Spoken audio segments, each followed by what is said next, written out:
I should have known better than to sign a contract that came with such a ridiculous condition. Do not fall in love with your boss. Yet there I was, sitting across from one of the most intimidating women in Manhattan, silently promising her something I already knew I would break. Love doesn't negotiate, it devours. She was Alexandra Hayes, the kind of lawyer whose name made judges adjust their glasses and opposing attorneys stammer. Her reputation was legendary, her victories ruthless, and her suits tailored with the same precision she used to slice through arguments. I was just the girl who needed a job badly enough to nod when she looked me dead in the eye and said, "If you work for me, you'll obey one rule. Do not confuse professionalism with affection. Do not fall in love with me." At that moment I thought it was arrogant, almost laughable. Who declares themselves so dangerously lovable that they have to outlaw it? But 2 weeks into working for her I understood.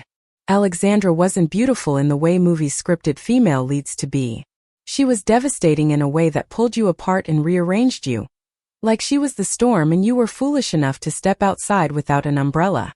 And I, Claire Bennett, had never been good at staying indoors. The first time she tore into an opponent in court, I sat at the assistant's desk, pretending to sort through files while my pulse hammered in my throat. Watching Alexandra was like watching fire perform a ballet precision wrapped in destruction. She raised her voice, lowered it to a whisper, gestured just enough to command attention, then dropped silence like a weapon until the room bent toward her. When the session adjourned, she walked past me, her perfume sharp and clean, a reminder that power had a scent. "Claire," she said without looking at me, "I need the deposition transcripts by 8. "Yes, Miss Hayes," I managed. Her eyes flicked to me then, the briefest acknowledgement, and I felt it like a spotlight. That night, I stayed late in the office, the city spread out beneath our floor-to-ceiling windows. I told myself I was here for the work, but the truth was I wanted to see her alone, stripped of her courtroom armor. She came back around 11, hair loosened, jacket slung over her arm, exhaustion softening the sharp lines of her face. "You're still here," she said flatly. "I wanted to finish the transcripts," I replied, biting back the fact that I also wanted to be near her. Alexandra set her things down and studied me. "You don't need to impress me, Claire. Competence is enough." But it wasn't enough. Not for me. My friends warned me.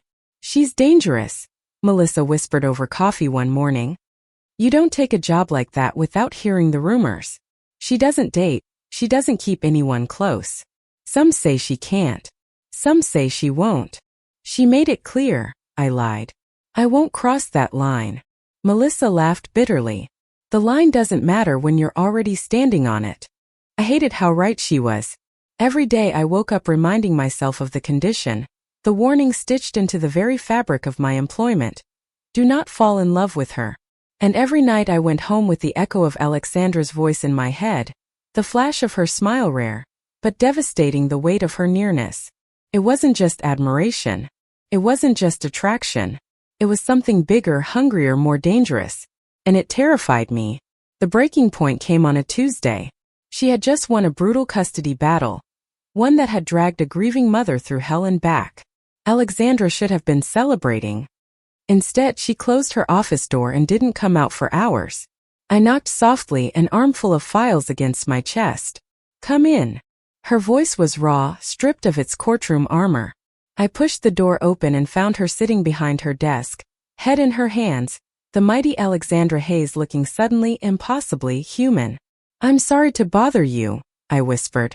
She lifted her gaze, and in her eyes was something that made my breath catch, loneliness so profound it felt like a confession. "Close the door," she said. I did. For the next 20 minutes, I sat across from her while she spoke not about the case, not about the law, but about her father who used to be her fiercest critic and greatest supporter, about the pressure of never being allowed to fail, about the walls she had built so high she couldn't see over them anymore. She wasn't Alexandra Hayes, the legend. She was just a woman, one who hadn't let anyone sit this close to her vulnerability in years. And that was when it happened. The betrayal I had promised wouldn't come. I fell. I should have left that office that night. I should have walked away with my heart intact.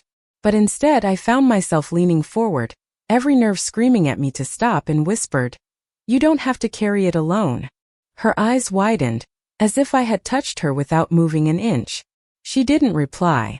She only looked at me for what felt like an eternity, then whispered back, "Don't make promises you can't keep, Claire."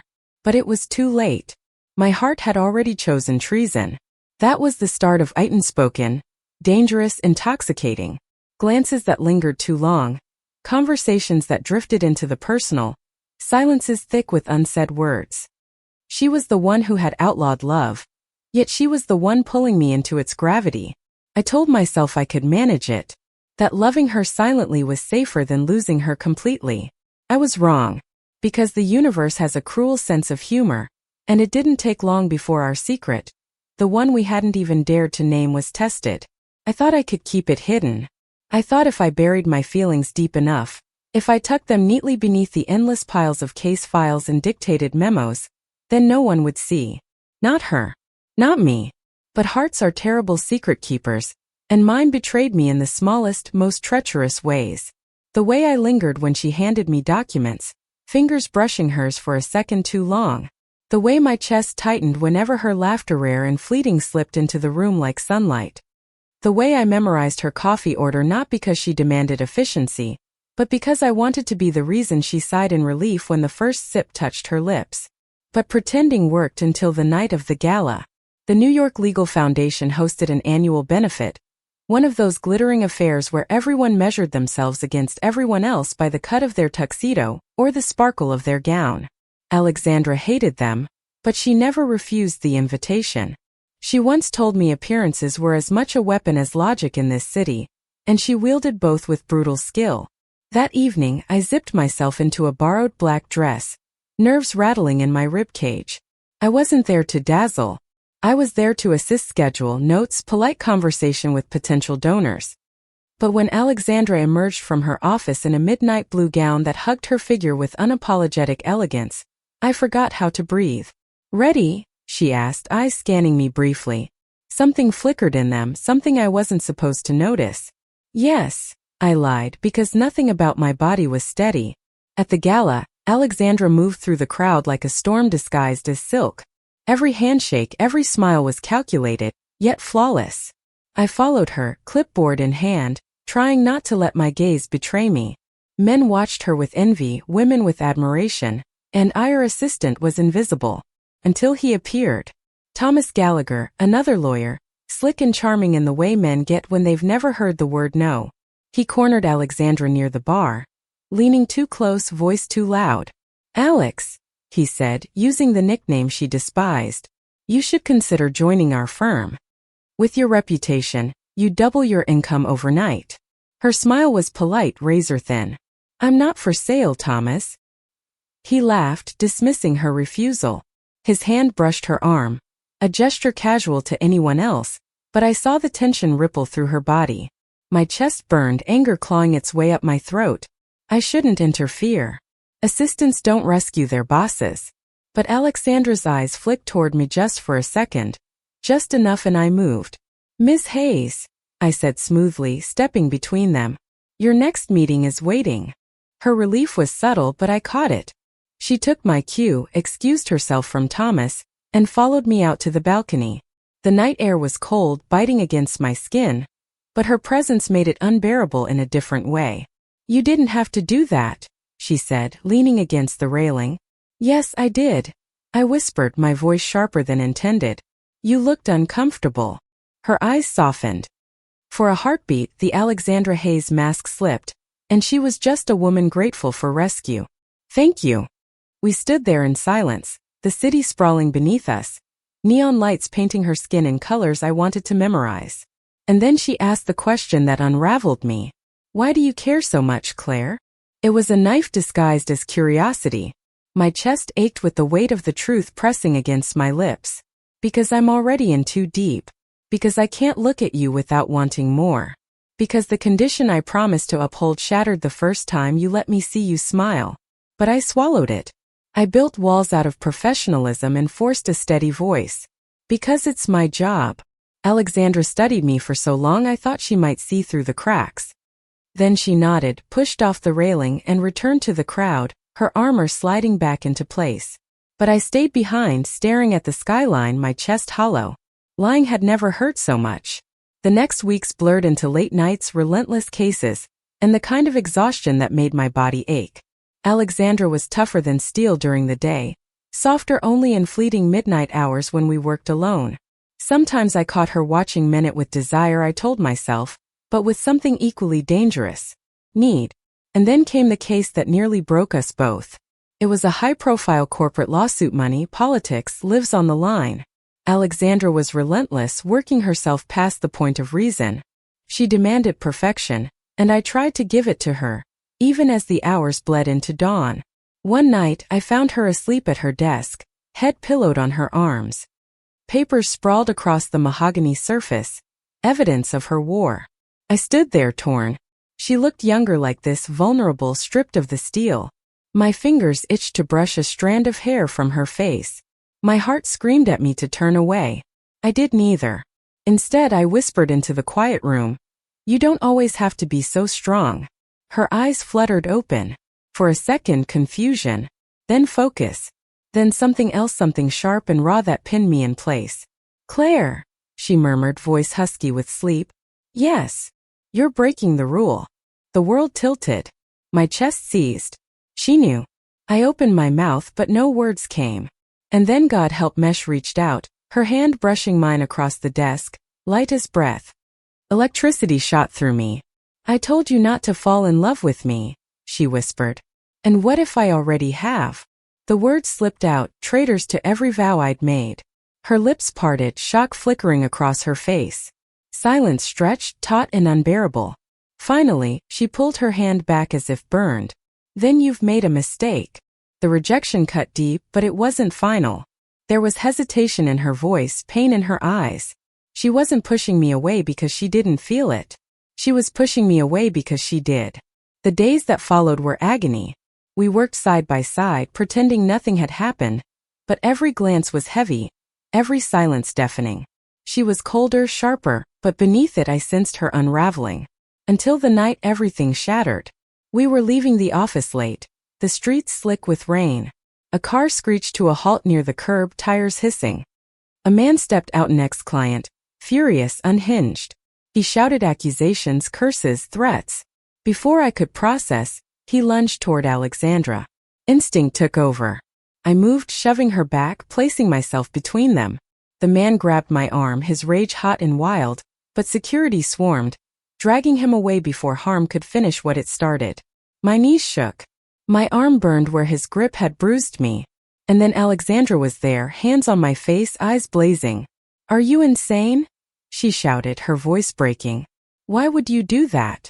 "Because I couldn't let him touch you," I gasped. Something snapped inside her. She pulled me into her arms, holding me so tight I could barely breathe. And in that moment, walls crumbled. Her lips found mine, fierce and desperate, tasting of fear and relief. The world disappeared. It was only us, two women who had pretended too long, finally surrendering. When she pulled back, her forehead rested against mine, her voice ragged. "This is exactly why I told you not to fall in love with me. And this," I whispered, tears burning my eyes, "is why I couldn't stop." For the first time, Alexandra Hayes didn't fight. She just closed her eyes and held me as if letting go would kill her. But I knew this wasn't the end. Loving her was never going to be simple. It was going to be war. And I was ready. If someone had told me months ago that my life would unravel in the arms of Alexandra Hayes, I would have laughed. I would have insisted she was untouchable, that my heart was disciplined enough to obey the only condition she had set. But now, as I stood in the quiet dawn of a city that had nearly swallowed us both, I knew the truth. Rules mean nothing when love rewrites them. The weeks after that night of surrender were chaos, beautiful and brutal. We crossed a line we could never uncross. The kiss had been lightning, but what followed was the storm. First we tried to hide it. Professional distance in the courtroom, stolen moments in the office when the world wasn't watching. She would brush my hand when passing me files, her voice softer when she whispered my name. I would linger at her side longer than necessary, eyes betraying everything I tried to keep buried. But secrecy has a weight, and it began to crush us. Rumors spread through the firm. Whispers followed me in the hallways. Alexandra was questioned about favoritism, about ethics. Her enemies, because every lawyer like her had plenty, smelled blood in the water. And then the worst came, a formal complaint. Someone accused Alexandra of misconduct, claiming she had crossed lines with her assistant. With me. The investigation was brutal. We were interrogated separately, asked about every detail of our working relationship. I wanted to protect her, to deny everything, but Alexandra's eyes steady, unflinching, told me we had to stand in truth, no matter the cost. I won't let them destroy you, I whispered the night before her hearing. She cupped my face, her voice breaking. Claire, they can strip me of everything, but they can't strip me of you. Don't you see? You're the only thing they can't take. Her words gutted me. For the first time I realized how much she had risked. Alexandra Hayes, who had built her life on discipline, who had demanded control in every breath, had chosen love knowing it could ruin her. The hearing was a battlefield. Colleagues, clients, adversaries all hungry to watch a legend fall. I sat in the back, hands trembling, while Alexandra stood before the board, fierce even in vulnerability. Yes, she admitted. I crossed a line. I broke my own rule. I told her not to fall in love with me, but I never told myself not to fall in love with her. Gasps rippled through the room. My throat tightened. She is my assistant, yes. But she is also the only person who has ever seen mere ally, seen me without judgment, without agenda. I will not apologize for loving her. I will only apologize for thinking I could deny it. Her voice cracked, but her eyes never left mine. In that moment, every wall she had built crumbled in public, and all that remained was the truth we had fought so hard to bury. The board was divided. Some condemned her. Others, surprisingly, defended her honesty, her integrity in choosing truth over deceit. In the end, they issued a reprimand, not a disbarment. She kept her license, but her reputation bore scars. When it was over, she walked out of that room not as the untouchable Alexandra Hayes, but as the woman who had chosen me, no matter the cost. That night, on her rooftop apartment, we stood together overlooking Manhattan. The city pulsed with life below us, uncaring of the battles we had fought. The air was cold, but her hand in mine was warm. I ruined everything, she said quietly. No, I whispered, stepping closer. You saved us. Her eyes glistened, and for the first time since I met her, Alexandra Hayes let tears fall freely. I spent my whole life thinking love was a weakness, that it would undo me. But with you, it's the only thing that makes me strong. I wrapped my arms around her, holding her as tightly as she had once held me in the rain. Then let it undo us. Let it make us human. She kissed me then, slow, tender, without fear. It wasn't the desperate kiss of survival. It was the steady, certain kiss of belonging. We didn't fix everything overnight. Gossip still lingered. Cases were harder to win. There were nights when Alexandra doubted herself, when I doubted us. But love is not built in the absence of struggle, it is built in the endurance of it. Months later, as spring painted the city in fragile colors, Alexandra surprised me with a small gesture that nearly brought me to my knees. She handed me a single key. To my apartment, she said, her voice softer than I'd ever heard it. I stared at it, tears stinging. You're sure? I've never been more sure, she replied. The only condition now, Claire, is that you stay. I laughed through tears, pressing the key to my chest. That's one rule I'll never break. Love had betrayed us both once by arriving uninvited, by breaking rules we swore to follow. But in the end it wasn't betrayal at all. It was the only truth strong enough to survive. As dawn broke over the city, Alexandra and I stood together on the rooftop, two women who had walked through fire and found each other on the other side.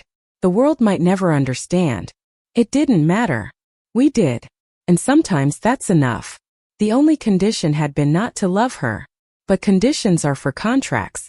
And love was never negotiable. Thank you for listening. Like and subscribe to get notifications about next videos.